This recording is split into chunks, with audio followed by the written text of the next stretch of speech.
They say that the fate of Alaska's bears will be put in jeopardy by what I'm doing. I could be put in jail for a year. So the day we were dreading has come. The state troopers finally came. This man has been secretly living among wild bears for more than 20 years. Charlie Vandergaard has developed a unique but controversial relationship with some of the most feared predators on the planet. He lives alone, deep in the Alaskan wilderness. Now, for the first time, Charlie's allowing someone to live with him for an entire bear season. Cameraman Richard Terry will be filming Charlie's extraordinary world with black and grizzly bears, capturing attacks and intruders during what may be Charlie's last season living as a stranger among bears.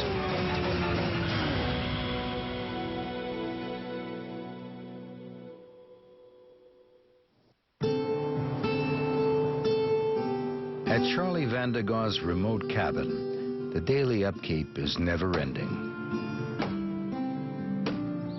Cameraman Richard Terry spends most of his time documenting the bears that visit Charlie's cabin. I've just been outside filming something that's going to make Charlie really happy, and that's a black sow who's come along with 3 cubs. Charlie, guess what I've just seen? Black sow, the other side of the cabin with 3 cubs. Let's go have a look. This is really important to me that we don't scare these cubs away, because I want to find out who the sow is. It isn't unusual for black bears to have a litter of 3 cubs, but these are the only triplets that Charlie has seen this year. Oh, I know who that is. That's Sassy. And you know, this is the 3rd time she's had triplets. Come on, sweetheart. She's an incredible mother. If there's anything cuter than a bear cub, it's 3. They love this grass. They love it not only for the food they get, but for the open area. Charlie's unique connection with the bears started with food. And food is probably the reason they return to Bear Haven year after year. I've created this little piece of paradise, but it's taken me a long time to do it. It's fully 5 generations of bears are coming in here. But now, the law may stand between Charlie and his beloved bears. For nearly 20 years, he lived a secret life in the remote wilderness. When Charlie's unusual lifestyle made headlines in 2006, the state of Alaska took notice. It's been documented for years that I've been feeding bears. I've been criticized by people for having the bears around my cabin because they believe that a bear will act at their cabin just like it does at mine.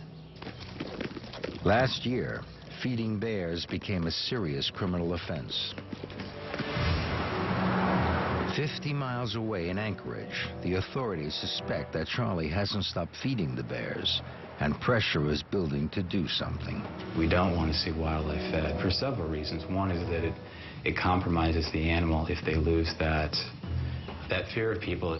And it also has public safety implications, not just for the people that are intentionally or unintentionally creating this attractant, but also for the folks that are their neighbors, either next door or in the next cabin a mile away.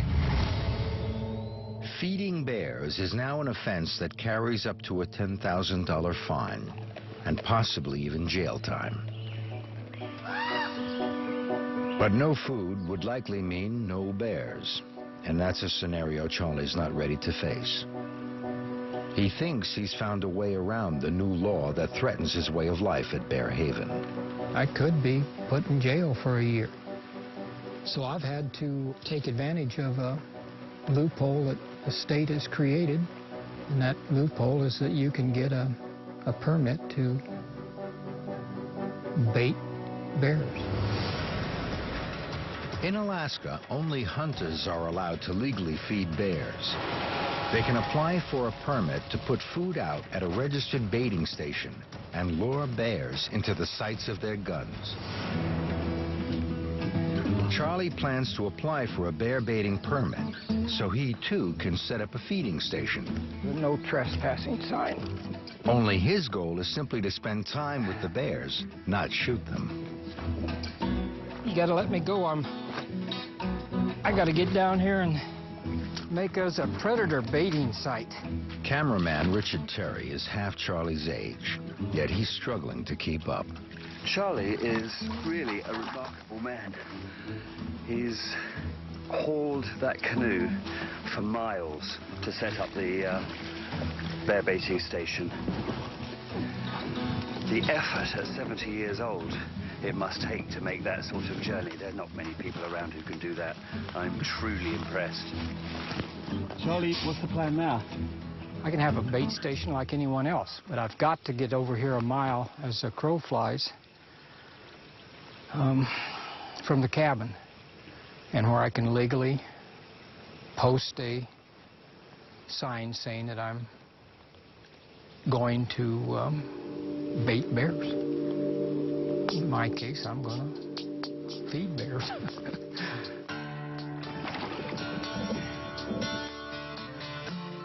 The permit requires hunters to specify the exact coordinates of their bear baiting location to ensure it's at least a mile from any cabin.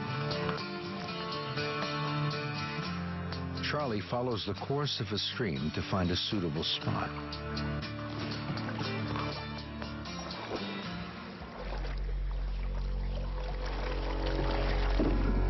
There's Cookie. She's heard us come down to see what we're doing.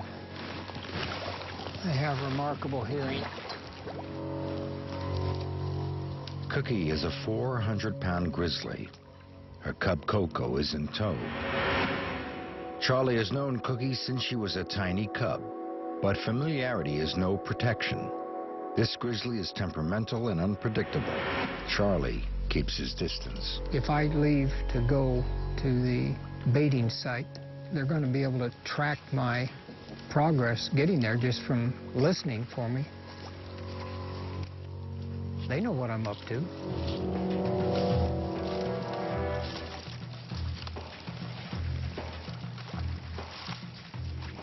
Charlie's no match for an agitated grizzly. One mistake around a bear like Cookie could be deadly.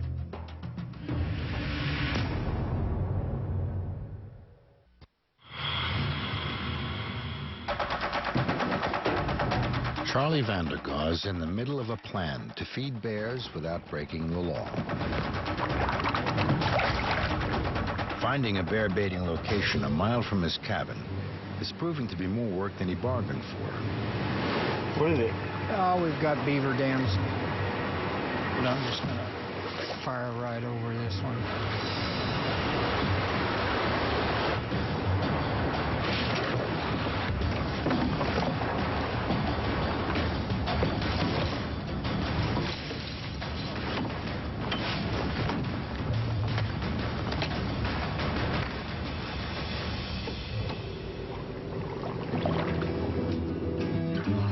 Getting close to the proper distance from the cabin, and we're into big trees.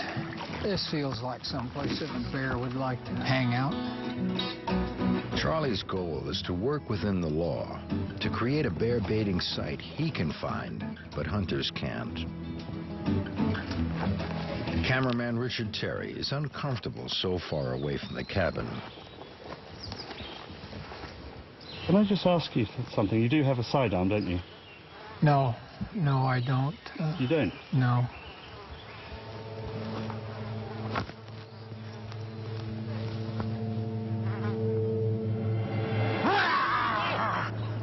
Charlie. Well, let's see if we can find a tree.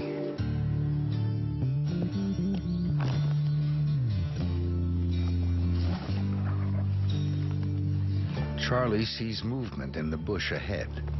Shh, don't move. This time, there's no joke. That looks like Cookie. Her cub quickly climbs one of the tallest trees around. Surprisingly, and in spite of her 400-pound size, Cookie follows.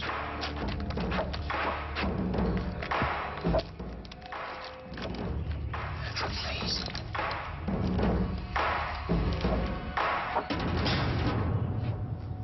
Well, Cookie just went at least 50 feet up that tree right there.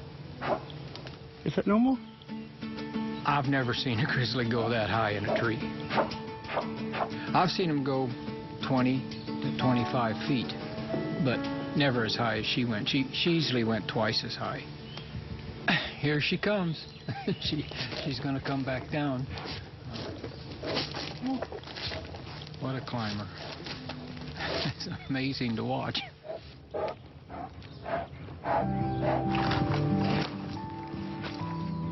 Charlie sees Cookie's visit as a sign that this could be the right place for his baiting station.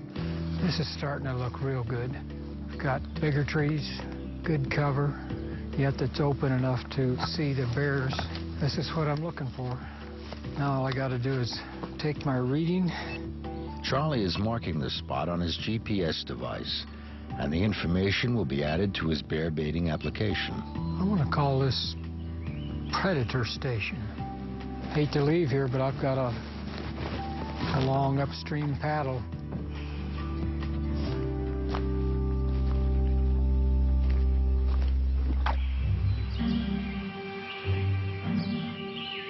The next day, Charlie sets out to deliver the application to the Department of Fish and Game in Anchorage. You're off on a mission. Yeah, I'm gonna go to town and get me a bear baiting permit. I've gone through a lot of work to do it right, and I'm gonna go in there, and when I come back here, I'll have a permit to bait bears.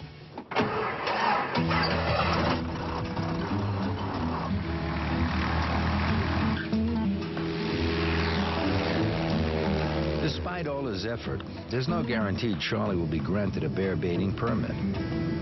While he's gone, Richard is left to look after the cabin on his own. This is the first day that Charlie's left me alone, completely alone out here. In the cabin, he's gone into Anchorage to get himself a bear baiting permit from the Fish and Game office. I'm not sure that I feel that comfortable actually being out here with his bears. He wants me to look after the cabin and make sure they don't nibble it away or try and break in the windows, so it's just me and a stick. There's a grizzly behind me. More than one. Stay there. So you stay there. You stay there. But I shouldn't really be here in the woods on my own with nothing but a camera and a stick and a grizzly bear. Bear Facts, brought to you by Catawet. What is a bear's strongest sense? Hearing, smell, or eyesight? Richard has the answer right after this. Bear Facts, brought to you by Catawet. What is a bear's strongest sense? Hearing, smell, or eyesight? Well, it's actually their sense of smell. They can smell up to a mile away. I wonder if they can smell me now.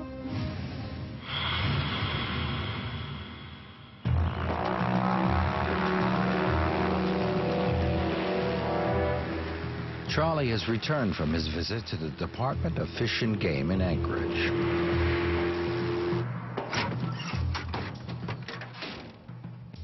Hi, Charlie. You got it? I got it. This tickles me.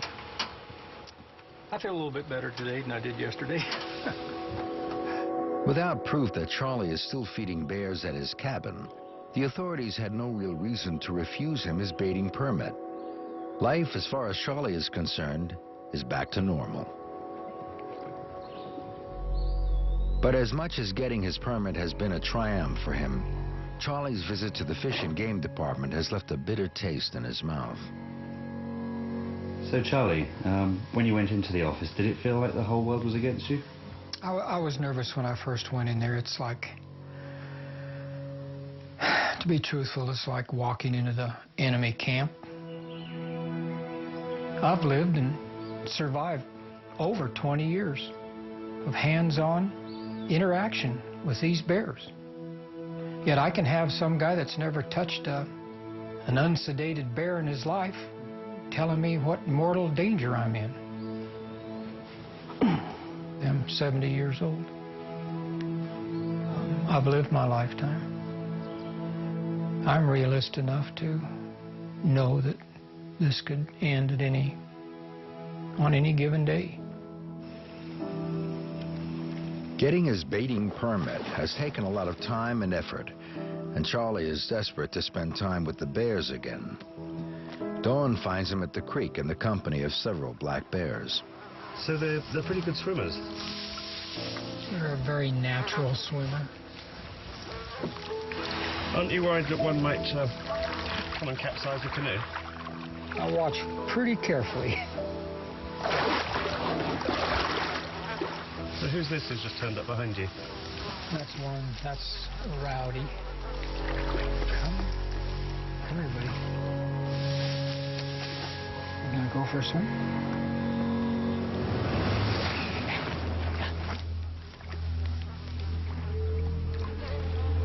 And how do you interpret that behavior? He was insecure with me being that close. A lot of people interpret that as being an aggression. I think it's just a bear telling me that he's not really secure.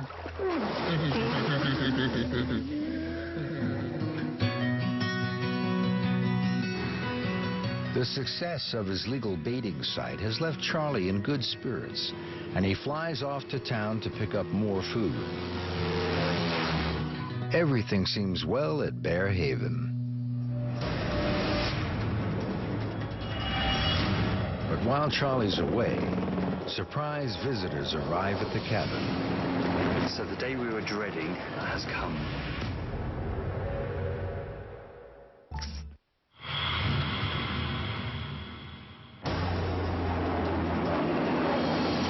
The tranquility of Bear Haven has been shattered.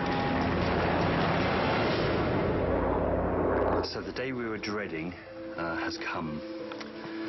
It's the 3rd of July, almost Independence Day, and I'm here on my own at the cabin, and the state troopers finally came. Richard is not permitted to film the intrusion. It seems that the authorities still suspect that Charlie isn't just feeding the bears at his bait site, but also at Bear Haven. The state troopers have come to the cabin to see what's going on for themselves. But since Charlie's away, they leave with a warning that they mean business. Charlie has been warned by a state trooper. They could confiscate his stuff, literally shut him down, and even arrest him, take him away in handcuffs. When Charlie returns from Anchorage, there is more bad news. He receives a letter from the Department of Fish and Game telling him that he will not be granted another bear baiting permit. This letter is from a man by the name of Grant Hildebrand.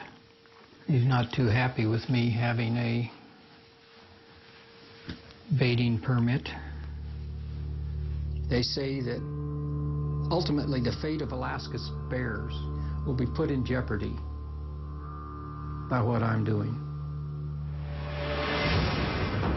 The fear is that by conditioning wild bears using food, Charlie may have encouraged them to look for food at other cabins. And once a wild bear loses its fear of humans, it becomes a problem bear and will be shot. How How arrogant for a human to say that a fed bear has to become a dead bear. The authorities in Anchorage suspect Charlie's been breaking the law. You know, we, along with our partners in the Department of Law and Public Safety, have had one purpose, and that's to try and get Mr. Vandergaard to stop the illegal feeding of bears. If he were to continue to engage in that activity, then we'd have to evaluate where to go next. The future of Bear Haven is now in serious jeopardy. If the state wants to persecute me and take away my constitutional rights, I have no recourse except to fight back.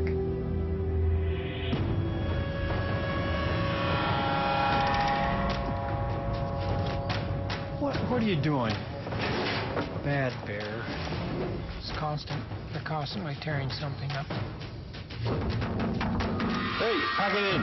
So I literally had to rip the boxes from her claw. Bears 1, Charlie 0.